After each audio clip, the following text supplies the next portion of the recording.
So on May 5th, I get a message from from another lawyer in the same case who had a vakil mulakat with one of her clients who told her that Babu is having eye infection and they have given antibiotics, but it's not working.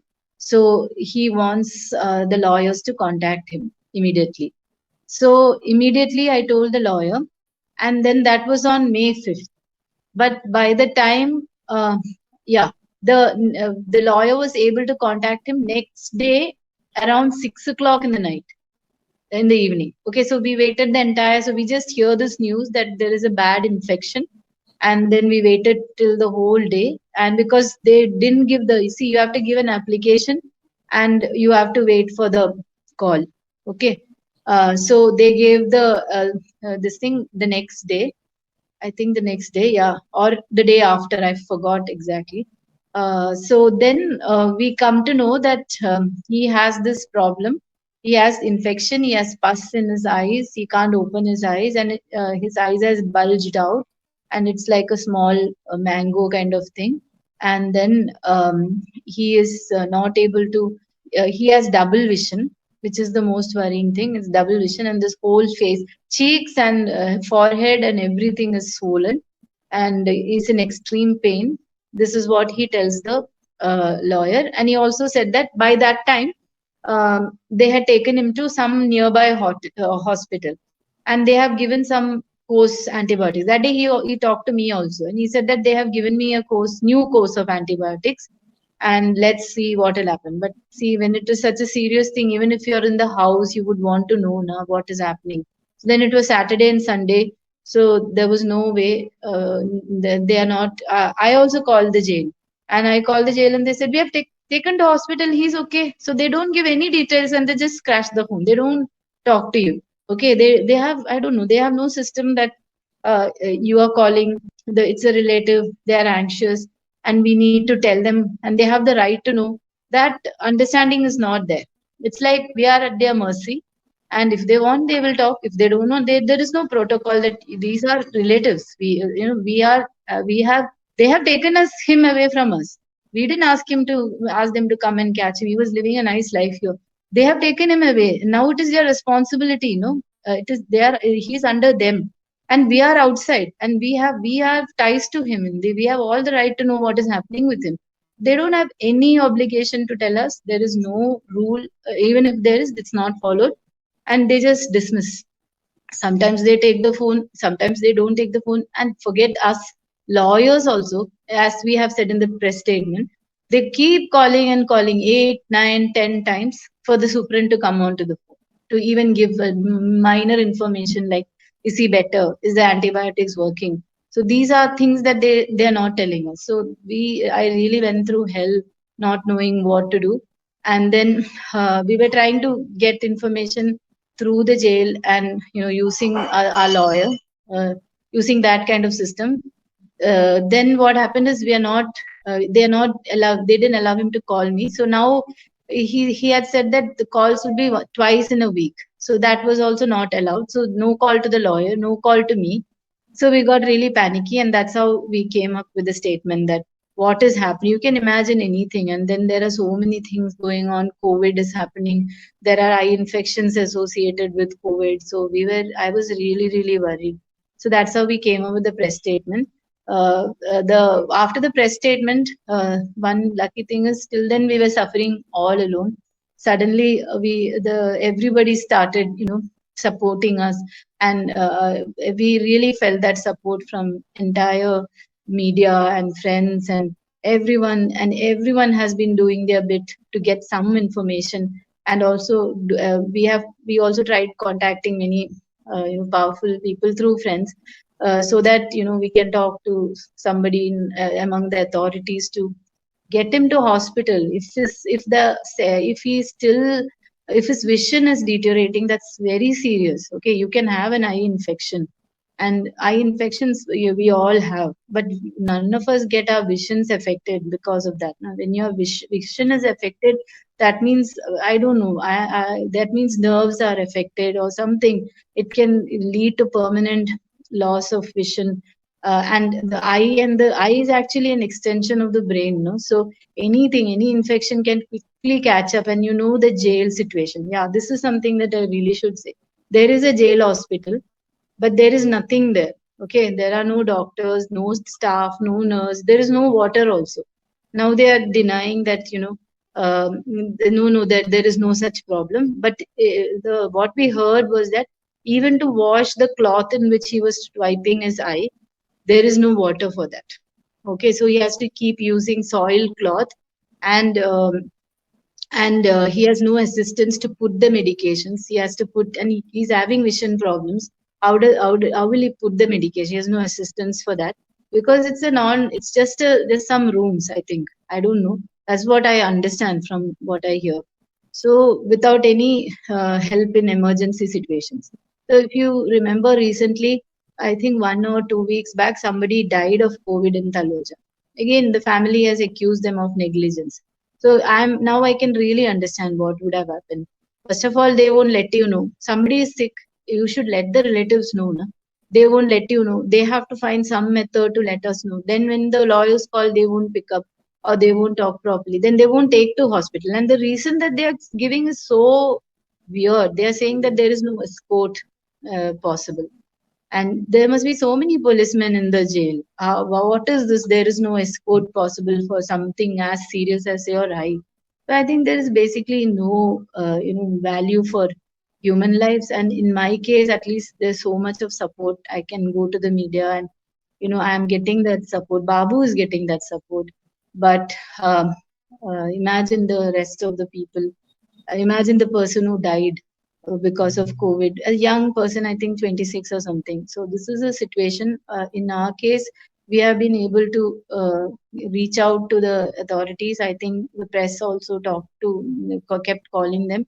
And today, Babu was taken to JJ Hospital. It's a better hospital. Last time he was taken to some small hospital. Now they took him JJ Hospital, which is better equipped.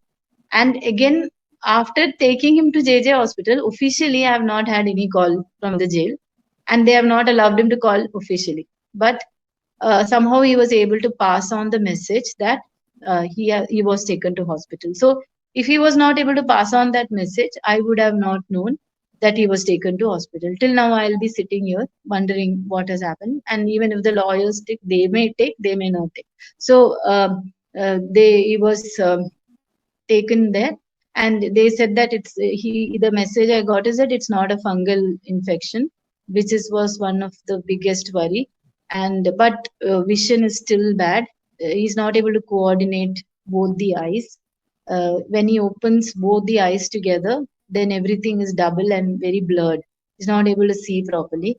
So I can imagine he's somebody who reads so much, writes so much. I can imagine. And so he couldn't even tell me more than that. I mean, he couldn't even pass on more than that. This is just that one message that he could send off, that I've been taken. It's not fungal. It's, vision still bad. The coordination is not there. And also that this is through somebody. And also that CT scan might be done. So rest, we have no clue. Now because he would be in the hospital today the whole till evening, so we can't call in the jail also, because by then that calling time is over. So now tomorrow we have to try again and get him on the phone and get more information. But I think it's, since the vision is affected, we really need proper treatment. We need proper investigation, because from what was said today, the message that was passed, that he was they are also not clear why this is happening.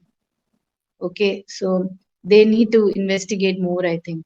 Now I don't trust these people to do it properly, because basically they're not even ready to take a person to hospital. So we need more investigation. We need proper treatment. We need him to be taken to a special place where they specialize in eye issues, and then a proper investigation should be done. And I want him to be on the 100% vision that he had before going to jail to be restored. That is my goal now. See, they did that investigation. Arsenal did that by looking at the clone of the computer, Rona Wilson's computer clone. Now, what has happened in this case is they have given us the hard drive from Babu's computer, and also Anand Teltumbde's and Gautam's also, I think. They have given the hard drive, and they are claiming that that is the clone.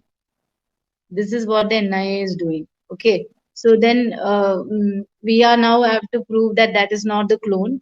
We want to get the proper clone. So only if we get the proper clone, can we give it for investigation, just like Rona did it. That Rona himself took a long time. He took, I think, you remember, na, he went to jail in 2018. So I think he took 9 months. I'm not sure of the time, but he took a long time to get the clone released. So now we are in that torturous process. We need to get the clone, and we need to, get it investigated. If they have done their job, which anyway they are not there to do their job, we all know that. They are just there to, do fraudulent things. They could have easily understood, no, what Arsenal has seen. Anybody else can also see that this is a tampered system. Somebody has been tampering with it from outside. Why didn't the forensics people here find out? Because they are compromised. They have done what the government want to do. So they have not done their job. They are not allowing other people. I mean, they don't want to allow, so they are delaying. But this is a matter of a person's life, isn't it? You just delay this thing. UAPA itself is, you know how it is. It just is there because you don't have any proper evidence about the case. Because you don't have a proper, if you have proper evidence, there is no need to fight anybody. There won't be protest. Nobody will question you. You give the evidence and you put somebody, you frame somebody. But here in India, what happens, I've realized, is that even in a real case with a proper evidence available, the police won't use that. They will just create evidence. It's really such a broken system. So even if there is proper evidence, it seems false evidence is just used like that. That is what I heard.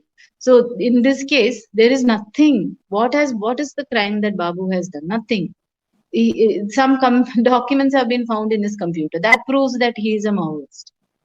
I don't know in which place this kind of a logic works, but it is working with our courts, and now they are not even allowing us to disprove it. That is the situation. To add that every person in this case is a very committed, socially responsible human being who has worked for the betterment of society. So, the concept of the public, Ambedkar has said that there is no public, there is no understanding, there is nothing called a public sphere when it comes to caste. The caste system creates a system where everybody works for their own interest. So, these are people who have worked against that kind of a thing, and they have tried to work for the common good, for social purposes, not just stick to your own caste and community and your job and your small life. These are people who have gone beyond it, reached out to other groups, made alliances, and try to work for society. But we don't have any recognition of people who do that. We look down on such people, and just for doing that kind of work and going beyond their own individual caste community boundaries, and doing work for the common good has landed them in jail. Okay. So if we want the common good, if we want a society where we support each other, no society can thrive. Now we are breaking down as a society. No society can thrive in this manner where you only look after your interests and you're completely fraudulent and corrupt. No society can thrive like that. And we are seeing what is happening when we allow such a society to thrive for 70 years. We're seeing the total breakdown right now. So these are people who have worked against us. Hani Babu came to the university as a postmandal lecturer, and he has worked for the university. He didn't just get a salary and go home and have a great life. He worked for the university. He made it a more equitable space. He has worked for it. And that is the reason he has landed up in jail now. And imagine, and the people who have not bothered, people who have not looked at other people's issues or problems and been selfish and corrupt and been violent and harassed students and harassed others are roaming freely. For example, in Bhima Koregaon case, the ones who did the riots, they are roaming freely.